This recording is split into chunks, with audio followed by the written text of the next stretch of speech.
نبی کریم صلی اللہ علیہ وسلم نے سورت فاتحہ کی بہت سے فضائل و مناقب جو بیان کیا، آپ کو پتہ ہے اس کو سورت الصلاۃ بھی کہتے ہیں۔ انشاءاللہ کبھی موقع آیا اس کے اوپر تفصیلی گفتگو ہوگی، لیکن ایک مجرب نسخہ اس حوالے سے جو ہمارے اسلاف بیان کرتے ہیں، معزز سامعین گرامی قدر، یہ جو تعداد ہوتی ہے نا بعض وظائف کی، اس کے اندر جو 313 کا بعض علماء عدد بتاتے ہیں یا 500 یا 1000 دفعہ، یہ اس لیے بتاتے ہیں کہ بندہ کم از کم اتنا پڑھ لے، کثرت سے پڑھے۔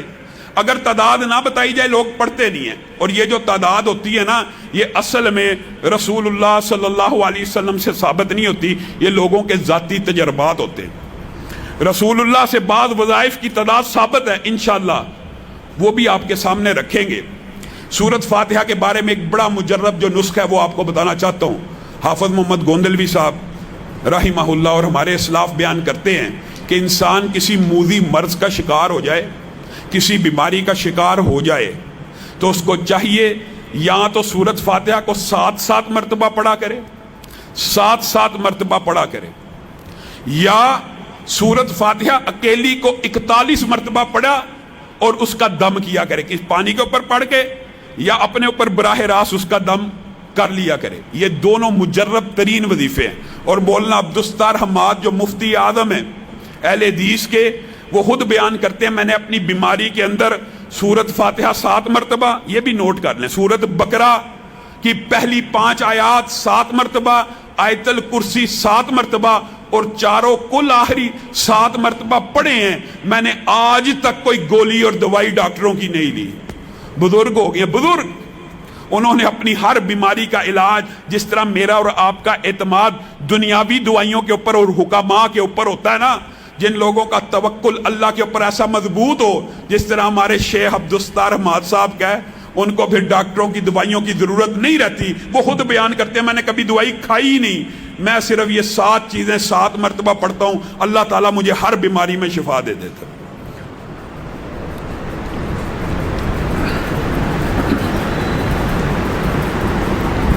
وباؤں کے ایام میں جہاں پر آپ نے اب کیا کہ آئسولیشن، احتیاطی تدابیر، گھروں میں چھپ جانا، اور بجائے یہ کہ لوگوں کو اللہ کے قرآن اور کلام کی طرف اور اللہ کے ذکر اذکار کی طرف اور نبی کریم کی بیان کردہ حدیث کی طرف متوجہ کیا جائے، بس چھوڑیے ان کو۔ اعوذ بکلمات اللہ التامات من شر ما خلق جو بندہ 3 مرتبہ پڑھتا ہے، اس میں اللہ کے کلمات کی پناہ میں آ جاتا ہے۔ نبی کریم کی صحیح حدیث ہے جو 3 مرتبہ پڑھتا ہے اللہ تعالیٰ اسے نقصان نہیں پہنچاتا جب تک وہ اپنی وہ جگہ تبدیل نہ کر لے۔ اس بات سے مراد کیا ہے کہ انسان گھر میں داخل ہو، اعوذ بکلمات اللہ التامات من شر ما خلق 3 مرتبہ پڑھ لیا، انشاءاللہ اس نیت کے ساتھ داخل ہو کہ اللہ تیرے نبی نے جو بات بتلائی تھی اس کے اوپر عمل کر کے گھر میں داخل ہو رہا ہوں، پھر اب گھر میں کوئی چیز نقصان نہیں پہنچائے گی، اور گھر سے نکلتے وقت 3 مرتبہ پڑھ لے، یہی نیت ہو تو انشاءاللہ باہر بھی نقصان نہیں پہنچے گا۔ اس کے بعد نبی کریم صلی اللہ علیہ وسلم نے سورت بقرہ کے بہت سے فضائل بیان کیے قرآن پاک کے اندر۔ نبی کریم صلی اللہ علیہ وسلم نے فرمایا سورت بقرہ اور آل عمران یہ جو 2 صورتیں ایسے 2 نور ہیں کہ ان کو پڑھنا باعث برکت ہے اور ان کو چھوڑنا باعث حسرت ہے۔ سورت بقرہ جس گھر میں پڑھی جائے 40 دن متواتر اس گھر میں پھر شیاطین اور جنات داخل نہیں ہو سکتے۔ یہ پوری سورت بقرہ کی فضیلت ہے۔ اور سورت بقرہ کے اندر ایک آیت ہے جس کو ہم آیت الکرسی کہتے ہیں۔ سبحان اللہ، صرف اکیلی آیت الکرسی کے بعد ایسے فضائل ہیں آپ حیران رہ جائیں۔ حضرت ابو ہریرہ بیان کرتے ہیں جس وقت انہوں نے چور کو پکڑ لیا، غلہ چوری کرنے آیا تھا، رمضان میں بیت المال کے اوپر ڈیوٹی لگی تھی، تو اس نے کہا تھا میں تجھے ایک وظیفہ بتاتا ہوں، شیطان نے تو مجھے رسول اللہ کی بارگاہ میں پیش مت کر، میں تجھے ایک وظیفہ بتاتا ہوں۔ کہا کیا وظیفہ؟ کہا آیت الکرسی پڑھ لیا کر، تو شیاطین سے محفوظ ہو جائے گا۔ آیت الکرسی پڑھ لیا کر، شیطان سے محفوظ ہو جائے گا۔ رسول اللہ کے پاس گئے کہ یہ بات مجھے شیطان بتلا کے گیا ہے۔ نبی کریم نے کہا ہے جھوٹا تھا، بات سچی کہہ گیا۔ اسی طرح حضرت ایوب انصاری کی روایت کے اندر انہوں نے ایک شیطانہ یعنی جننی کو پکڑا. اس نے یہ کہا کہ اگر آپ رات کو پڑھیں گے صبح تک شیاطین کے اور ہر شے کے شر سے محفوظ ہو جائیں گے, اور اگر صبح پڑھیں گے شام تک, شام کو پڑھیں گے صبح تک. اور ایک اور روایت ابی ابن کعب کی بھی ساتھ ملا لی جائے تو یہ پتہ چلتا ہے اس کے اندر بھی الفاظ یہی ہیں. انہوں نے بھی ایک شیطان کو پکڑ لیا, اس نے بھی آیت الکرسی کا وظیفہ بتایا. تینوں حدیثوں کا جمع کیا جائے تو آیت الکرسی جب انسان صبح پڑھے تو شام تک شیاطین سے بھی بچ جاتا ہے اور باقی مخلوقات کے شر سے بھی بچ جاتا ہے. جو بسم اللہ الذی لا یضر کا اثر ہے وہی اثر آیت الکرسی کا ہے. اس کے اندر اضافہ کیا, جنات اور شیاطین اور جادو. آپ بڑے رقیہ شریعہ کرنے والوں کو ڈھونڈتے ہیں, آپ خود پڑھیں آیت الکرسی. آپ کے اوپر شیطانی اگر حملہ ہے, جنات کا حملہ ہے, تعویذات ہیں, تو اس حدیث سے ثابت ہوتا ہے نہ شیاطین حملہ کریں گے نہ اس کی مخلوقات کا کوئی شر آپ کو نقصان پہنچا سکتا ہے.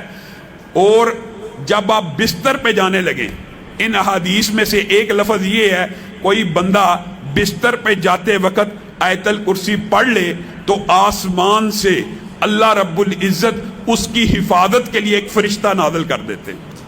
آپ نے اور میں نے زندگی کے اندر ایک تو ہر نماز کے بعد آیت الکرسی پڑھنی ہے, جنت پکی. اس کے علاوہ رات سونے سے پہلے پڑھنی ہے, آسمان سے فرشتہ اترے گا جو حفاظت کرے گا. آگے چلیے, سورت بقرہ ہی کے اندر آخری جو 2 آیات ہیں جن کی پہلے آپ کے سامنے فضیلت رکھی کہ آسمان سے ایسا فرشتہ لے کے آیا جو کبھی نہیں تھا اترا.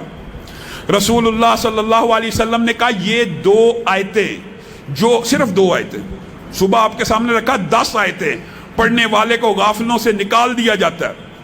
اگر صرف 2 آیتیں پڑھ لے, صرف 2 آیتیں, صحیح حدیث کے الفاظ ہیں یہ 2 آیتیں ساری رات کے لیے اس کو کفایت کر جائیں گی.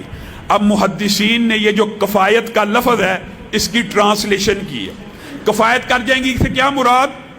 محدثین نے لکھا مراد یہ ہے, ایک بندہ ہر روز رات کو تہجد پڑھتا تھا, ایک بندہ ہر روز رات کو کئی 100 آیات کی تلاوت کرتا تھا, ایک بندہ ساری رات اتنے سپارے پڑھتا تھا. اب ہوا کیا, ایک دن اس کو نیند آ گئی, وہ جلدی میں تھا, وہ کچھ نہ پڑھ سکا, صرف ان 2 آیتوں کی تلاوت کر لی.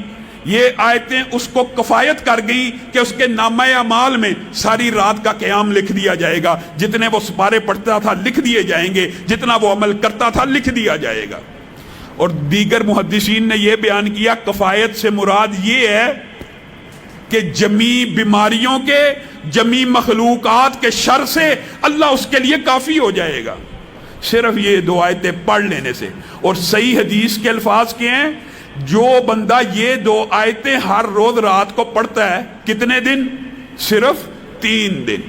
سورت بقرہ کی روایت تھی 40 دن, سورت ہے بھی بڑی, 40 دن جس گھر میں تلاوت ہو اگر آپ نہیں کر سکتے آپ اس کو گھر میں لگا لیں. 40 دن جتنا مرضی پرانا جادو ہو, جتنا مرضی پرانا تویز ہو, جتنی مرضی بندش ہو, کوئی بھی آپ سلسلہ سنیں, آپ 40 دن لگاتار اپنے گھر میں سورت بقرہ کی تلاوت کر لیں یا چلا لیں سی ڈی کے اوپر, کیسٹ کے اوپر. اس گھر میں شیطان اور جنات کا اثر ختم ہو جاتا ہے. اور اگر کسی بندے کے پاس یہ وقت ٹائم نہیں, اول تو کرنا چاہیے, کیا مسئلہ ہے, لگا دو. گھر میں کوئی ڈیوائس ہے اس کے اوپر لگا دو, کیا مسئلہ, گھر میں چلنی چاہیے. اپنے گھروں کو قبرستان مت بناؤ, ادھر تلاوت ہونی چاہیے. یہاں سے یہ بھی ثابت ہوتا ہے کہ قبرستان میں تلاوت نہیں ہونی چاہیے, گھروں میں ہونی چاہیے. 3 دن جو بندہ سورت بقرہ کی یہ آخری 2 آیات کی تلاوت کرتا ہے, اس حدیث کے الفاظ بھی یہی ہیں کہ اس کے گھر سے شیاطین اور جنات بھاگ جاتے ہیں. گویا سورت بقرہ کے اندر پورے کا پورا توڑ موجود ہے, جادو کا, جنات کا. انسان کو وہم ہے نا, وسوسہ ہے, بدش ہے, رزق کی کمی ہے. سورت بقرہ کی تلاوت گھر میں لگائے, نہیں لگا سکتا, یہ آخری 2 آیتیں یاد کرے, کیونکہ نبی کریم نے ان کی اضافی فضیلتیں بھی بتائی ہیں کہ اس کے اندر جو مانگا جاتا ہے نبی کریم نے کہا وہ اللہ عطا کر دیتے ہیں. آگے چلیے, قرآن پاک میں سورت کہف ہے, آپ نے اور میں نے اپنا یہ معمول بنانا ہے کہ جب بھی جمعہ آئے اس کی تلاوت کرنی ہے۔ احادیث میں یہ بات ملتی ہے کہ سورۃ کہف ایک جمعے سے لے کر دوسرے جمعے کے مابین جتنے دن ہیں ان کو نور اور روشنی سے بھر دیتی ہے۔ کس کے لیے؟ جو اس کی تلاوت کرتا ہے۔ اور پھر پہلی 10 آیات جو یاد کر لیتا ہے وہ دجال کے فتنے سے محفوظ رہے گا۔ اتنا بڑا یہ فتنہ ہے جس سے ہر نبی نے پناہ مانگی ہے۔ آپ یہ دیکھیے، ایک چھوٹا سا وائرس، ایک چھوٹا سا کرونا کتنا بڑا فتنہ بن گیا ہے۔ WHO کے پوری دنیا غلام بن گئی ہے۔ دجال اتنا بڑا فتنہ ہوگا، وہ تو شعبدہ بازی کرتے ہوئے کہے گا اگر میں یہ تمہارے آباء و اجداد قبروں سے نکال دوں، زندہ کر دوں، مان لو گے مجھے رب؟